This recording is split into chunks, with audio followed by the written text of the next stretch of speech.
નમસ્કાર, હું છું કેતલ અને આપ જોઈ રહ્યા છો CB24. બનાસકાંઠાના અંબાજી ખાતે આગામી 20 થી 26 સપ્ટેમ્બર દરમિયાન ભાદરવી મહાકુંભનું ભવ્ય આયોજન થશે. પાલનપુર કલેક્ટર કચેરીમાં યોજાયેલ સમીક્ષા બેઠકમાં સુરક્ષા, ટ્રાફિક, આરોગ્ય, પાણી સહિતની વ્યવસ્થાઓ અંગે ચર્ચા કરવામાં આવી હતી.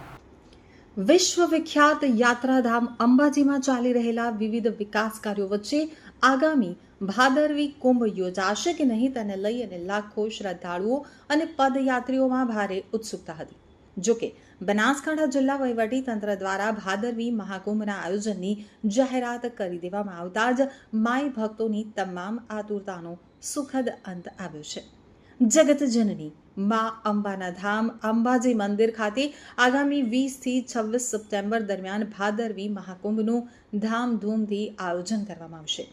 મહાકુંભના સુચારુ અને ભવ્ય આયોજન સંદર્ભે આજે પાલનપુર જિલ્લા કલેક્ટર કચેરી ખાતે એક ઉચ્ચસ્તરીય બેઠકનું આયોજન કરવામાં આવ્યું હતું.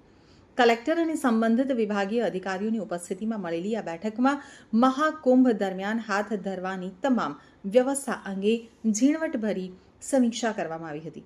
કાયદો અને વ્યવસ્થા, વાહન વ્યવહાર, આરોગ્ય સુવિધાઓ, પીવાનું ચોખ્ખું પાણી અને પ્રસાદ વિતરણ જેવી બાબતો ઉપર ખાસ ભાર મૂકવામાં આવ્યો હતો.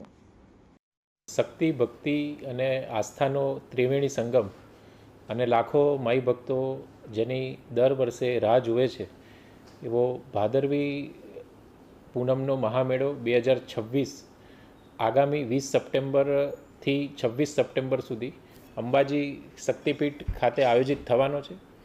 ત્યારે આ ભાદરવી પૂનમ મહામેળામાં પધારનાર તમામ પગપાળા સંઘો માઈ ભક્તોની વ્યવસ્થા માટે જિલ્લા વહીવટી તંત્ર દ્વારા પ્રથમ મિટિંગ રાખવામાં આવી હતી. સ્વચ્છતા, વિષામો, ભોજન, પાણી પુરવઠા, સુરક્ષા, સાંસ્કૃતિક કાર્યક્રમો વગેરે તમામ જે બાબતો છે તેને સાંકળી લઈ જિલ્લા કક્ષાની અલગ અલગ 28 જેટલી સમિતિઓની રચના આ ભાદરવી પૂનમ મહામેળો 2026નું સમગ્ર જે આયોજન છે એ સુચારુ રૂપે પડે તે માટે કરવામાં આવી છે.